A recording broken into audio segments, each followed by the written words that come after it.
সবাই বলতো যে এ তো পড়াশোনাতেও ভালো নয়, দেখতে কালো খারাপ, একে পড়িয়ে কি লাভ, পড়িয়ে কোনো লাভ নেই, ওকে বিয়ে দিয়ে দাও। পরীক্ষার প্রাপ্ত নম্বর কিন্তু একটা মানুষের জীবনে সবকিছু নয়। যদি কোনো মেয়ে কোনো কিছু যদি ভুল করে থাকে বা বাড়ির বিরুদ্ধে গিয়ে কিছু করে, প্রথমেই তার দোষটা এসে মাকে। চাপে মায়ের উপরে, যে মা মেয়েকে মানুষ করে উঠতে পারেনি। সেই কথাটা আমার মাকেও শুনতে হয়েছে। বাবারা হাঁড়িয়া খেয়ে থাকে, কাজে যায় না, মারা কাজে যায়, বাইরের লোকজনকে ওরা খুব ভালো চোখে নেয় না। আর যেচে কেউ উপকার করতে আসছে ওটাতেই আরো বেশি ওরা ভয় পেয়ে যায়। ওরা না দেখতাম যে নোংরা জামা কাপড় পরে আসছে, ছেঁড়া জামা কাপড়, ওরা না খুব হাসতো, আমাকে ব্যঙ্গ করতো আমার কথা শুনতো। অন্য কমিউনিটি ছেলেমেয়েরা ওদের সঙ্গে অত মেশে না, গল্প করে না বা কথা বলে না। আমার খুব ইচ্ছে ছিল ক্যান্সার পেশেন্টদের জন্য চুল দান করব। হ্যালো দর্শক, ওয়েলকাম টু আওয়ার ভয়েস। আমি সানায়া আমার কথা এপিসোড নিয়ে চলে এসেছি। কথায় বলে শিক্ষাই জাতির মেরুদণ্ড, আর সেই কথাকে পাথেয় করে নিজে সাংঘাতিক রকমের জেদ নিয়ে সমাজের যে অন্ধকার গলিপথে আলো পৌঁছায় না, সেই গলিতে শিক্ষার আলো পৌঁছে দেওয়ার জেদ নিয়ে নিজে এগিয়ে যাওয়া আদিবাসী শিশুদের জন্য অবৈতনিক স্কুল খুলে ফেলা। একটু অবিশ্বাস্য মনে হচ্ছে না? এটা সত্যি। এবং সেই মানুষটিই আমাদের সাথে আজকে আছে। আজকে আমাদের সাথে আছে প্রীতিকণা জানা।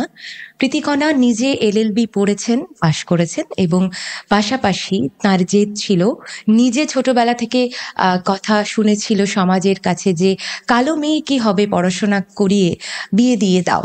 কিন্তু সেই কথার দিকে না তাকিয়ে নিজের জেদকে সঙ্গী করে নিজের পড়াশোনা শেষ করার পাশাপাশি আদিবাসী শিশুদের জন্য স্কুল খুলে ফেলেছেন। এবং সেই আদিবাসী প্রচুর বাচ্চারা এখন দিদিমণিকে আঁকড়ে ধরে বেঁচে থাকে, নিজেরাও পড়াশোনা করে বড় হওয়ার স্বপ্ন দেখে।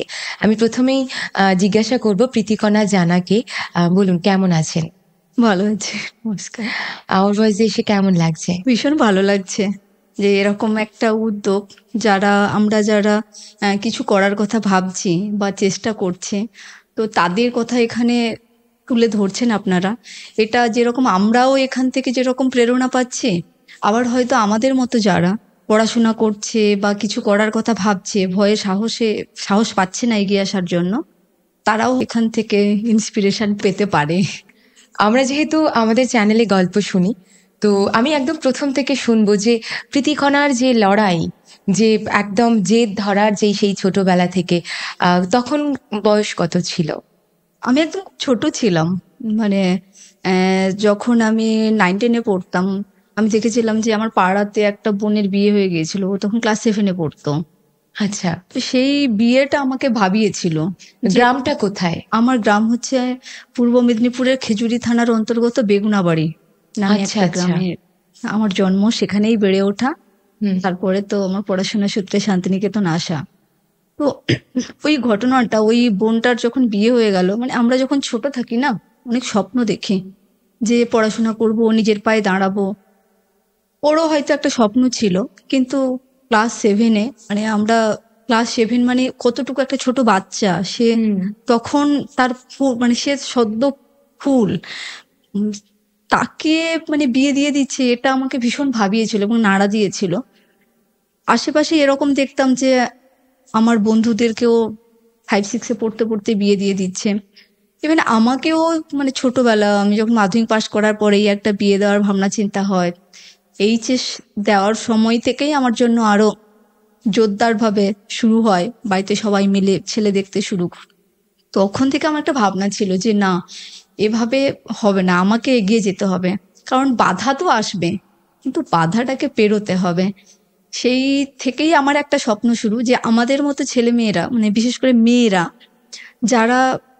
যাদের মধ্যে একটা ভয় রয়েছে যে এই বুঝি আমাকে বিয়ে দিয়ে দিল, আমাকে পড়াবে না, কিন্তু মনের ভেতরে একটা অসম্ভব একটা বড় স্বপ্ন সে লালন পালন করছে যে আমি পড়াশোনা করব, যার যেদিকে ইচ্ছে করে, সেই যে ভয়টা না, তাকে সবসময় তাড়া করে বেড়ায়।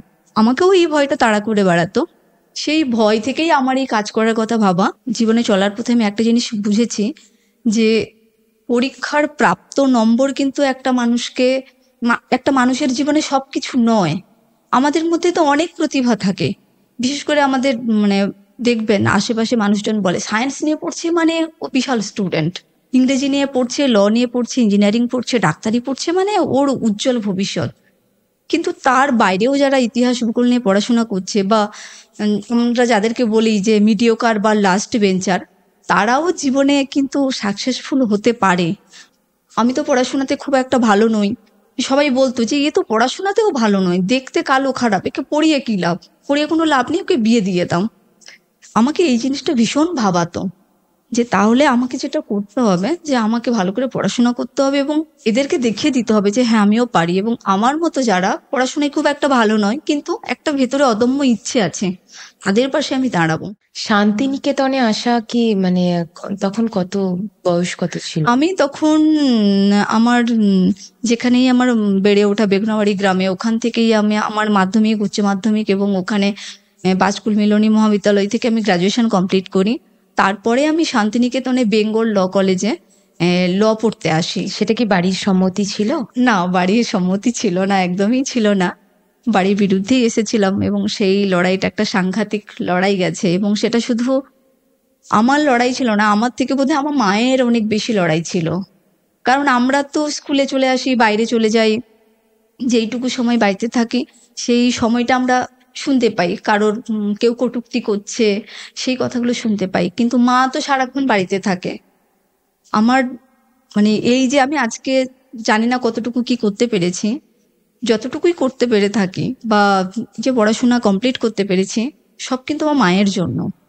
বাবারও সাপোর্ট ছিল, কিন্তু মা বেশি মায়ের, ফেস করেছে হ্যাঁ মেয়ে মা, হয়ে। হ্যাঁ আসলেই মাদেরকে কারণ বেশি কোনো শুনতে মেয়ে, হয়। বিশেষ করে যদি কোনো মেয়ে কোনো কিছু যদি ভুল করে থাকে বা বাড়ির বিরুদ্ধে গিয়ে কিছু করে, প্রথমেই তার দোষটা এসে মাকে। চাপে মায়ের উপরে, যে মা মেয়েকে মানুষ করে উঠতে পারেনি। সেই কথাটা আমার মাকেও শুনতে হয়েছে, ফলে এই লড়াইটা আমার থেকে আমার মায়ের অনেক বেশি। মানে বাড়ির সম্মতি ছাড়াই শান্তিনিকেতনে চলে আসা নিজের পড়াশোনা কমপ্লিট করার উদ্দেশ্যে। এবার সেখানে এসে হঠাৎ করে আদিবাসী গ্রামে, মানে হঠাৎ করে কেন আদিবাসী শিশুদের কথাই কেন মনে পড়লো?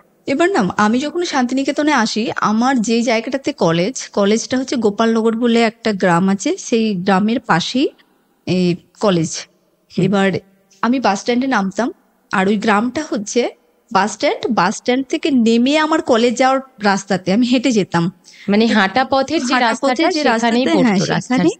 গ্রামটা ছিল, এবং দেখতাম যে বাচ্চারা খালি সারাক্ষণ ঘুরে বেড়াচ্ছে, বাবারা হাঁড়িয়া খেয়ে থাকে, কাজে যায় না, মারা কাজে যায়, সন্ধেবেলা এসেও ওই যা হয় আর কি, সারাদিন পরিশ্রম করে এসে বাচ্চাকে আর সেই যত্নটুকু দেখে মনে হতো যে ওরা খুব অযত্নে বড় হচ্ছে, স্কুলে যায় না। এটা না আমাকে খুব ভাবাতো। তখন আমি আরো এই ভাবনাটা আমার মধ্যে আসে যে আমাকে কিছু করতে হবে মানুষের জন্য। তারপরে যেটা হলো যে আমি যেটা করতাম, তখন ভাবতাম যে মানুষের জন্য কাজ করতে গেলে তো প্রচুর পয়সার দরকার, আমি তো চাকরি করি না, আমি কি করে কাজ করব মানুষের জন্য? নিজেই পড়াশোনা করছি, নিজে পড়াশোনা করছি, আমি নিজেই টিউশন করি, এদিকে আমার মা পাঠায় টাকা, এবার সেটাতে হয় না, মানে খুব কষ্ট করেই আমি চালাতাম। তা করতে করতে আমার মনে হলো যে যখন কোভিড পিরিয়ডটা শুরু হলো, এভাবে তো চলছে, এবার কোভিড পিরিয়ড যখন শুরু হলো আমার, তখন ওই বাচ্চাগুলোর মুখ ভেসে উঠলো যে এখন স্কুল বন্ধ, যে বাচ্চাগুলো স্কুল চলতো মানে যখন স্বাভাবিক সময়ে, তখন ওরা স্কুলে যেত না, চারদিকে ঘুরে বেড়াতো। আর ওদের দেখলেই বোঝা যেত যে ওরা ভীষণ একটা অর্থনৈতিক সংকটের মধ্যে দিয়ে, মানে অর্থ কষ্ট আছে সেটা বোঝা যেত, ওদের চলাফেরা, জামা কাপড় সবকিছু দেখেই বোঝা যেত। তখন আমি কি করি, এবার তখন আমার মধ্যে একটা ভাবনা আসলো, আমি যেখানে থাকি ওখান থেকে আমার যে কলেজ, ওই যে গ্রাম, ওই গ্রামে যেতে মানে প্রায় 9 কিলোমিটারের দূরত্ব। এবার আমি সাইকেল নিয়ে, আর রাস্তাটা ছিল একদম ফাঁকা রাস্তা, এখনো বাড়ি ওই 2-4টে বাড়ি আছে, নাহলে পুরো ফাঁকা রাস্তা, আমি কি করে একা যাব, মানে এত রিস্কি একটা ব্যাপার, আমি যেহেতু মেয়ে, একটা সবসময় ভয় কাজ করে। তখন আমি কি করলাম, ওই গ্রামে গেলাম, ঠিক আছে যত কষ্ট হোক আমি যাব। ওই গ্রামে একজন দাদা আছে, সুরকুদা বলে, সেই দাদার হচ্ছে আমাদের কলেজের পাশে দোকান, খাবারের দোকান, ওই দাদার দোকানেই খেতাম। আমি ওই দাদার সঙ্গে যোগাযোগ করি, প্রথম দিন গেলাম, দাদা বললো আচ্ছা ঠিক আছে দিদি, আমি পাড়াতে কথা বলে আমি জানাবো। আমি আবার 2-3 দিন পরে গেলাম, আবার বললো যে দিদি পাড়ার লোকের সঙ্গে কথা বলতে পারিনি, জানাবো। এই রকম করে 3-4 বার যাওয়ার পরে গ্রামের লোকের সঙ্গে আমার কথা বলায়। গ্রামের লোক যেটা হয়, আদিবাসী লোকজন আমাদের মানে আপনারা তো সবাই জানেন আমাদেরকে দিকু বলে, ফলে বাইরের লোকজনকে ওরা খুব ভালো চোখে নেয় না। আর যে কেউ উপকার করতে আসছে ওটাতেই আরো বেশি ওরা ভয় পেয়ে যায়। তো কেন? আমরা তো জানি ইতিহাসে যে আমাদের তথাকথিত মূল স্রোতের লোকজনরা ওদেরকে কিভাবে শোষণ করেছে, সেটা ওরা মনে রেখেছে। হ্যাঁ, সেই ভয়টা ওদের মধ্যে সব সময় কাজ করে। ফলে না আমাকে কোনোভাবেই ওরা অ্যাক্সেস দিচ্ছিল না। আমি 7-8 দিন এরকম আমি যাচ্ছি আর ফিরে আসছি, আর মানে ভীষণ মানসিকভাবে ভীষণ বিধ্বস্ত হয়ে পড়ছি। প্রত্যেকদিন সন্ধেবেলা ওনাকে ফোন করছি, বোঝাচ্ছি। তো তারপরে গ্রামের লোকজন রাজি হয়। তো 10-11টা বাচ্চা নিয়ে আমার 11টা কি 12টা বাচ্চা নিয়ে আমার শুরু আর কি, ক্লাস 5 থেকে ক্লাস 10 পর্যন্ত। তো ওই গ্রামে একটা ভাঙা অঙ্গনওয়াড়ি সেন্টারে দাওয়াতে আমাকে পড়তে বাচ্চাকে পাঠিয়েছিল ওরা, ওখানেই আমি প্রথম পড়াতাম। তো সেই 11টা 12টা বাচ্চা থেকে এখন 50 জন বাচ্চা পড়াও। ওদের একটা কিছুটা হলেও বিশ্বাস জন্মালো, বাচ্চার সংখ্যাও পরপর বাড়তে থাকলো। বারান্দাটা মানে অনেক ছোট ছিল, ফলে বারান্দার বাইরে যে খোলা জায়গা সেই জায়গাতে পড়াতাম। এবার তাতেও হচ্ছিল না, তখন ওই চুরকুদা উনি উনার বাড়ির মানে বারান্দাটা আমাকে দিলেন। বারান্দা বলবো না, মানে বাড়ির সামনে একটা খোলা জায়গা আছে, সেই খোলা জায়গাতে পড়তে দিলেন। আর আপনার নিজের পড়াশোনা? মানে আমি বেঙ্গল ল কলেজ থেকে লয়ে গ্রাজুয়েশন করেছি, নর্থ বেঙ্গলের রায়গঞ্জ ইউনিভার্সিটি থেকে লয়ে মাস্টার্স করেছি। আচ্ছা, তো এই যে নিজের কোনো চাকরি নেই তা সত্ত্বেও এই সাঁওতাল বাচ্চা মানে আদিবাসী বাচ্চাদের নিয়ে এত ভাবনা, এই শক্তিটা আসে কোথা থেকে? আমাদের তো অর্থনৈতিক শক্তিটা ভীষণ প্রয়োজন। দিন শেষে আমরা ভাবি যে আমাদের কত টাকা আছে, আমাদের নিজেদের চলবে কিনা। তো সেই জায়গা থেকে নিজের কিছু নেই তা সত্ত্বেও এত মানে এরকম ভাবে ভাবনাটা আসে কি করে? আসলে যেটা হচ্ছে ওই যে ছোট থেকে একটা অদম্য ইচ্ছে ছিল যে মানুষের জন্য কাজ করব, কারণ আমিও তো ওই জিনিসটা পার করে এসেছি না, যে আমি ওই দিনটা দেখেছি যখন আমি এলএলবি করতাম, মা টাকা পাঠাতো, তারপরেও পুরোটা হচ্ছে না। আমি তখন প্রচুর টিউশন পড়াতাম, আমার তখন সাইকেলও ছিল না, আমি হেঁটে হেঁটে বাড়িতে পড়াতে যেতাম। ফলে আমি না ওই কষ্টটা বুঝেছি। বা আমার মতো আরো অনেক ছেলে মেয়ে ছিল যারা পড়াশোনা করতো অন্য ডিপার্টমেন্টে, তো তাদেরকে দেখেছি তাদের স্ট্রাগলটা, সেটার জন্য। আর আমি এখন স্টাইপেন্ড পাই, সেই স্টাইপেন্ডের টাকায় আমি কাজ করি। আর যেটা হচ্ছে কিছু মানুষকে আমি পেয়েছি সঙ্গে। তো এই যে পড়াশোনাই শেখানো ওনাদের, তার পাশাপাশি অন্য কোনো হেল্প, অন্য কোনো ভাবে তাদের জন্য কিছু কি ভাবনা চিন্তা করছেন? হ্যাঁ, আমি ওই গ্রামের মানুষদের জন্য সাস্টেনেবল ডেভেলপমেন্টের জন্য কাজ করছি। আসলে আমি পড়াতে গিয়ে একটা জিনিস দেখেছি, যে যারা বাচ্চারা পড়তে আসে তখন একদম প্রথমের দিকে ওরা না মানে দেখতাম যে নোংরা জামা কাপড় পরে আসছে, ছেঁড়া জামা কাপড়, মানে ওরা হেলথ হাইজিনে ভীষণ মানে কি বলবো ওই জানেই না, ওরা ভাবেই না যে আসলে যাদের নুন আনতে পান্তা ফুরায় না তাদের আর হেলথ হাইজিন নিয়ে ভাবার মতো সময় নেই, সময় ইচ্ছে কোনোটাই থাকে না, কারণ পেটে খিদে থাকলে কিচ্ছু হয় না। আমি নিজে ওই বাচ্চাদেরকে নিজে স্নান করাতাম, নখ কেটে দিতাম, ওদের জামা কাপড় পরিষ্কার করাতাম। তো সেইভাবে করাতে করাতে একটা সময় ছিল ওখানে আমার সার্ফ, সাবান, শ্যাম্পু রাখা থাকতো, ব্লেড রাখা থাকতো, ওদের চুল কেটে দিতাম। তো এই জিনিসটা করতে করতে ওদের হেলথ হাইজিন, মেনস্ট্রুয়েশন হাইজিন নিয়ে ওদের বাচ্চাদেরকে বোঝালাম। তা করতে করতে আমি দেখলাম যে ভাত খাচ্ছে, থালায় শুধু ভাত, তো ছোট্ট এতটা খানিক হয়তো বাঁধাকপির ভাজা বা আলু, সেই বাঁধাকপির ভাজাটাকে পুরো ভাতের সঙ্গে মাখিয়ে দিয়েছে। একটা যে আমরা যে খাই না, মানে একটা গ্রাসে হয়তো একটা বাঁধাকপির দানা যাচ্ছে কিনা সন্দেহ। আর ওদের ডেলি যে মানে খাদ্যাভ্যাস, সেই খাদ্যাভ্যাসে এই সকালে দুপুরে যাই খেতে শুধু আলু দেখতাম, ওদের খাবারের সঙ্গে আলু থাকতো, সবজি থাকতো না। এই পুষ্টিগুণের কথা ভেবে আমার একটা জিনিস মাথায় আসলো, যে ওদেরকে যদি কিচেন গার্ডেনের কনসেপ্টটা নিয়ে আসা যায়। ওদের বাড়ির সামনে তো সামনে পেছনে অনেক ছোটখাটো জায়গা আছে। তখন আমি গ্রামের লোকেদেরকে বোঝাতে শুরু করলাম যে তোমরা কিচেন গার্ডেন করো। এবার ওরা যেহেতু আমাকে প্রথমে অ্যাকসেপ্ট করেনি, ওরা না খুব হাসতো, আমাকে ব্যঙ্গ করতো, আমার কথা শুনে হাসতো। প্রথম 1.5 বছর এরকম হাসতো, মানে ওদের কাছে এটা অসম্ভব একটা ব্যাপার। কি বলছে কিচেন গার্ডেন, এরকম একটা ব্যঙ্গ করা একটা ব্যাপার। তারপরে আমার খুব মন খারাপ হতো। এবার আমার একটা বাচ্চা আছে, ও খুব কথা শুনতো, ওকেই বললাম যে তোদের বাড়িতেই প্রথম শুরু কর। ওর বাড়িতেই প্রথম অর্গানিক কিচেন গার্ডেনের শুরু হয় আর কি, শুরু করি খালি একটা ছোট্ট জায়গা দিয়ে। যখন ওদের বাড়িতে সবজি হতে শুরু করলো, তারপরে আরো এরকম একটা দুটো বাড়িতে শুরু করতে, এবং আমি বীজ দিতাম, বীজ কিনে নিয়ে যেতাম আমি। এমনও হয়েছে যে একটা বাড়িতে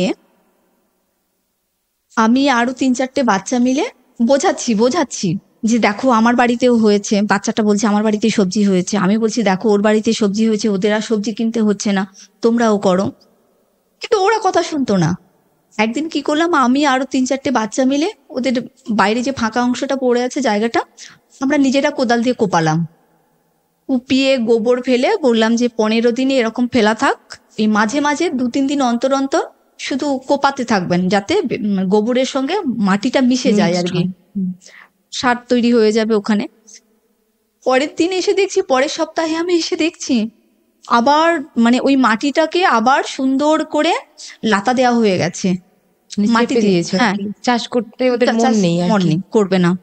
আবার একদিন এসে এরকম কুপিয়ে দিয়ে গেলাম, আবার ওই একই জিনিস, আবার এসে কুপিয়ে দিয়ে গেলাম, বকা দিলাম সেদিন। আর ওই যেই বাচ্চাটার বাড়িতে এটা, সেই বাচ্চাটার মা আমাকে কিন্তু ভালোবাসতো। ফলে না, এই যে পরপর কয়েকদিন ধরে কোপানো হচ্ছে আবার করে দিয়ে, লজ্জা পাচ্ছিল। অনেক বোঝানোর ফলে কি করলাম না, আমি একদিন এসে দেখছি যে বীজ ফেলেছে, একটু একটু গাছ উঠেছে। আচ্ছা, তো বেড়া দিয়েছে। তারপরে ওই বৌদি এত সুন্দর সবজি চাষ করলো, এখনো সারা বছর করে, ওদের বাড়িতে সবজি কিনতে হয় না। এরকম আরো একটা বাড়িতে হয়েছে, ঘটনা আছে যে ওদের বাড়িতে সত্যি একদম জায়গা নেই চাষ করার মতো। আমি বললাম আচ্ছা তোমাদের জায়গা নেই তো, আমি বস্তাতে করে মাটি দিয়ে যাব।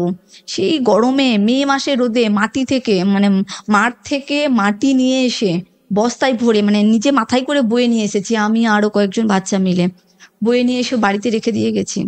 কোনোভাবেই চাষ করাতে পারিনি। এই বছর বর্ষাকালে, মানে এই বছর না, 2024-এ বর্ষাকালে ওরা চাষ করেছে। এই যে এই একটা দুটো বাড়ি করতে করতে এখন 40টা পরিবারের অর্গানিক কিচেন গার্ডেনের কাজ হচ্ছে। যে আমরা কোনো রাসায়নিক ব্যবহার করি না, সমস্ত জৈব সার ব্যবহার করি। এবং আমরা কীটনাশক, যেটা কীটনাশক কোনো এমনি কোনো দোকান থেকে নিয়ে এসে কিছু দিই না। আমরা নিম পাতা, আকন্দ পাতা, কালো মেঘ, এই পাতাগুলোকে গরম জলে ফুটিয়ে ঠান্ডা করে এই জলগুলো প্রত্যেক সপ্তাহে আমরা স্প্রে করি। আচ্ছা, তাই অর্গানিক ভাবে হচ্ছে। মানে একটা পরিবারকেও রাজি করাতে পারেনি একটা সময়, সেখানে এখন 40টা পরিবার রাজি হয়ে গেছে। 40টা পরিবার এখন। এবং শুধু অর্গানিক কিচেন গার্ডেন নয়, আমি যেটা শুরু করেছি, আমি দেখলাম যে আদিবাসীদের, আমাদের প্রত্যেকেরই তো একটা নিজস্ব সংস্কৃতি রয়েছে, ওরা না ওদের সংস্কৃতিকে ভুলে গেছে। ওদের ওখানে কোনো হুল দিবস পালন হয় না, রঘুনাথ মুর্মুর জন্মতিথি পালন হয় না, রামচাঁদ মুর্মুর জন্মদিন পালন হয় না, তিলকা মাঝির জন্মদিন মৃত্যুদিন পালন হয় না। এগুলো না আমাকে ভাবাতো যে আমি যদি আমার সংস্কৃতিকে ভুলে যাই, তাহলে তো সেই মানে শেকড়হীন গাছের মতো আমি পড়ে যাব, ওরাও একদিন এরকম হয়ে যাবে। আমাদের প্রত্যেকের না মানে সংস্কৃতি যে রয়েছে, সংস্কৃতির গৌরবোজ্জ্বল দিক রয়েছে, ওরা তো সেগুলো জানবে না। এই যে আমরা বলি না যে কনফিডেন্স পায় না, আমাদের কনফিডেন্স না থাকার পিছনেও একটা বড় কারণ, আমরা আমাদের সংস্কৃতিকে ঠিক মতো করে জানি না। আমি যখন অন্য কমিউনিটির কোনো ছেলেমেয়ের সঙ্গে গিয়ে কথা বলবো, তখন আমি যদি ওর কালচার নিয়ে কথা বলছি, আমি আমার সংস্কৃতি নিয়ে না কিছু বলতে পারি, আমি হাঁ করে দাঁড়িয়েছি শুনছি, তখনই তো মনে হবে যে মা আমি তো আমার কালচার নিয়ে, সংস্কৃতি নিয়ে কিছুই জানি না। এই জিনিসটা ওদের মধ্যে শেখাতে শুরু করি। করতে করতে ওদের ওখানে আমি প্রথম হুল দিবস পালন করি, এবং বাচ্চারা সমস্ত কালচারাল ইভেন্ট হয়, কালচারাল ইভেন্টে বাচ্চারা পার্টিসিপেট করে, বাচ্চার মায়েরাও অংশগ্রহণ করে সেখানে। আমি ওই গ্রামে প্রথম রঘুনাথ মুর্মুর জন্মতিথি পালন করাই, আপনার মানে তিলকা মাঝির জন্মদিন, সমস্ত কিছু। এবং এই রিসেন্ট পরশুদিন হয়ে গেল, মানে পরশুদিন বোধহয় তো, হ্যাঁ, আপনার বিদুচন্দন, ওদের বিদ্যার দেবদেবী, ওদের ওখানে সরস্বতী পূজার খুব প্রভাব। সরস্বতী পূজা নিয়ে এত উন্মাদনা, অথচ নিজেদের সংস্কৃতি নিয়ে কোনো উন্মাদনা নেই। মানে মনে হবে যেন যে আমার নিজের বাড়ির কিছু কাজ বোধহয় আমি ওখানে ওদের উপরে গিয়ে চাপিয়ে দিচ্ছি। তো 3 বছর ধরে ওখানে বিদুচন্দনের পুজো করাচ্ছি। আমার কাজ হচ্ছে তোমাকে পথ দেখানো, পথ দেখে তোমাকে হেঁটে আসতে হবে, এই কষ্টটুকু তোমাকে করতে হবে। এখন ওরা বলে যে দিদি আমাদের গ্রামে তো কখনো হয়নি এসব, তুমি আসার পরে আমরা এসব জানছি এবং এইসব করছি। এবং ওদের যে আমরা দেখবেন যে ওদের একটা দেওয়াল চিত্র আছে, যে কোনো আদিবাসী এলাকাতে গেলে ওই গ্রামে একটা পরিবারে শুধু দেওয়াল চিত্র আছে, আর কোনো পরিবারে দেওয়া হয় না। আমি আবার সেই গ্রামে এখন শুরু করেছি দেওয়াল চিত্রের কাজ, সবে শুরু করেছি। আমি যেটা চাইছি যে ওদের যে একদম ট্র্যাডিশনাল যে দেওয়াল চিত্র আছে সেইটার জন্য আমি এখন গ্রামে ঘুরে ঘুরে বিভিন্ন জায়গায় ঘুরছি, বিভিন্ন আদিবাসী মানুষদের যারা তাদের সংস্কৃতিটা নিয়ে চর্চা করছে তাদের সঙ্গে কথা বলে আমি সেই দেওয়াল চিত্রের বিভিন্ন ডিজাইনকে কালেক্ট করছি, এবং সেটা পুরোটাই সেই যে কালারটাও সংগ্রহ করছি, পুরোটাই কিন্তু মানে প্রাকৃতিক কালার আর কি। আমি একটা জিনিস বুঝেছি যে আমরা যদি আমাদের সংস্কৃতিকে ভুলে যাই তাহলে কিন্তু ওই শেকড়হীন গাছের মতো হয়ে যাবে। এবং যে ছেলেরা, আমি যখন প্রথম দিন যাই ওদেরকে জিজ্ঞেস করেছিলাম যে তোমার কি করতে ভালো লাগে। আমাদের তো স্বপ্ন থাকে না ছোট থেকে, কেউ ভাবি ডাক্তার হব, ইঞ্জিনিয়ার হব, অভিনেতা হব, অনেক কিছু, রেডিও জকি হব। ওদের কোনো স্বপ্ন ছিল না। এখন তারা স্বপ্ন দেখে, কেউ ডাক্তার হবে, কেউ ইঞ্জিনিয়ার হবে, কেউ আর্টিস্ট হবে, কেউ এগ্রিকালচার নিয়ে পড়বে। এখন তারাই স্বপ্ন দেখে। মানে প্রীতিকণার হৃদয় উৎসারিত যে আলো পৌঁছে দিয়েছে ওই অন্ধকার গুলিতে, সেই আলোর হাত ধরে ওরা এখন স্বপ্ন দেখতে শুরু করেছে, অনেক কিছুই ভাবতে শুরু করেছে নিজেদের নিয়ে। প্রীতিকণা পথ দেখাতে গেছে আসলে, তো তারা অলরেডি পথ দেখছে। তো যাই হোক, এই যে আপনি বললেন যে আপনি একে একে তাদের নিজেদের কালচারকে ফিরিয়ে আনছেন, দেওয়াল চিত্র, বিভিন্ন কালচারাল প্রোগ্রামে তারা পার্টিসিপেট করে তাদের গ্রামে, কিন্তু আমাদের পশ্চিমবঙ্গে প্রত্যেকটা জেলাতেই তো সরকারি স্কুল আছে। সরকারি স্কুলে তো সব রকমের কালচারাল প্রোগ্রাম হয়, সেখানে বাচ্চারা সুযোগ পায়। তাহলে কি আদিবাসী বাচ্চারা সেখানে সুযোগ পায় না? তাদের জন্য আলাদা স্কুল কেন গড়তে হলো? না, যেটা হচ্ছে যে এটা আমার যে কাজটা, এটা হচ্ছে সার্ডো এডুকেশনের মতো। এবার আমি তো প্রথম গিয়েছিলাম, তখনও আমার বয়স অনেকটা কম ছিল, ফলে শুধু পড়ানোর উদ্দেশ্য নিয়ে গিয়েছিলাম যে ওদেরকে পড়াবো। কিন্তু পড়াতে গিয়ে আমার এই সমস্যাগুলো আমার চোখের সামনে এসেছে। ফলে আমার মনে হয়েছে যে এই সমস্যাগুলোকে আমি কিভাবে মানে সমস্যাগুলো সমাধান করতে হবে। তো সেইটার কথা ভেবেই আমার এই ধরনের কাজগুলো, অর্গানিক কিচেন গার্ডেন, ওদের কালচার, এইগুলো নিয়ে কাজ করা।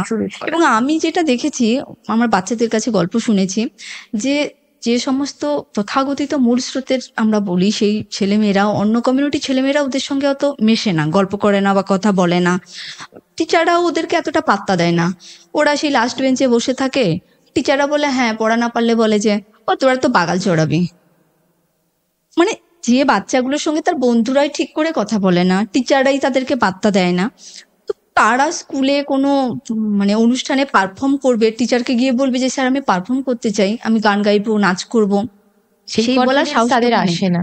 তো এই জিনিসটা আমরা যদি তাদেরকে এনকারেজ করতে পারি যে না তুমি এটা পারো, তুমি এটা খুব ভালো পারো। আমরা না আসলে মানুষকে তো খুব উৎসাহ দিতে, এই যে বললাম না সহমর্মিতা, ওইটা দেখাতে পারি না। তো খালি মানুষের কি পারে না সেইটা নিয়ে কথা বলি, কি পারে সেটা নিয়ে আমরা কথা বলি না।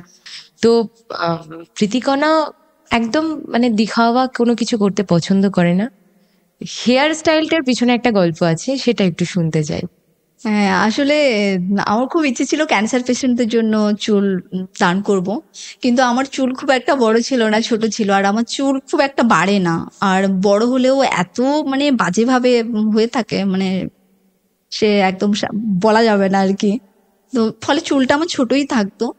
এবার ওই যে বললাম আমার যে ওই শুভেন্দু মতিলাল দা, উনি খুব আমাকে আমার এই সমস্ত কাজে খুব ইন্সপায়ার করেছেন, বা আরো অনেকে আছেন, তপনকর বলে, মানে আমি যাকে গুরুদেব বলি, ওনারা আমাকে খুব মানে উৎসাহ দিতেন এইসব ব্যাপারে। তো আমি এরকম দেখতাম যে ক্যান্সার পেশেন্টদের তো চুল উঠে যায়, এরকম পেপারেও এরকম অনেক ইন্টারভিউ পড়েছি যে তারা হীনমন্যতায় ভোগে, চুল নেই। তারপরে আমি জানতে পারলাম যে তোমার এরকম চুল ডোনেট করা যায়। তো যেহেতু আমার চুল বড় ছিল না ওখানে, ফলে সে কারণে আমি পুরো হেড শেপ করে দিয়েছিলাম। সেই কারণেই তারপরে পুরো মাথা ন্যাড়া করে, হ্যাঁ পুরো মাথা ন্যাড়া করে চুল দিয়েছিলাম। তো তারপরে আর চুলটাকে আর এই ছোট হয়েই আছে, বাড়ানো হয়নি। মানে মানুষের সাহায্য করে, মানুষের পাশে থেকে, মানুষের সহমর্মী হয়ে উঠেও যে নিজে আনন্দ পাওয়া যায়, নিজের মনের মধ্যে প্রাপ্তির স্বাদ পাওয়া যায়, সেটা প্রীতিকণাকে দেখলেই বোঝা যায়। আমাদের আওয়ার ভয়েসের পক্ষ থেকে প্রীতিকণার জন্য অনেক অনেক শুভকামনা রইল। এভাবেই মানুষের জন্য কাজ করে, মানুষের মনে জায়গা করে নিয়ে নিজের উদারতার সাথে আরও অনেক দূর এগিয়ে যাক। আমরাও আছি পাশে, আওয়ার ভয়েসের পক্ষ থেকে প্রীতিকণার পাশে। আপনারাও থাকতে পারেন পাশে। আর আবারও বলছি, আপনারাও আমাদের আওয়ার ভয়েসে আসতে পারেন নিজের জীবনের গল্প শোনানোর জন্য। অন্যের অনুপ্রেরণা হয়েছে যেভাবে প্রীতিকণা, আপনারাও নিজেদের গল্প শোনাতে পারেন এভাবেই। আমি প্রীতিকণাকে অনেক অনেক ধন্যবাদ জানাই আমাদের আওয়ার ভয়েসে সময় দেওয়ার জন্য। নমস্কার, খুব ভালো লাগলো এসে, খুব ভালো লাগলো আপনার সঙ্গে কথা বলে। অনেক অনেক ভালো থাকুন, আর এভাবেই একদম উদার মনে পড়তে পড়তে লড়তে লড়তে অনেক দূর এগিয়ে যাবেন, আমাদের বিশ্বাস। ভালো থাকবেন, সুস্থ থাকবেন সবসময়।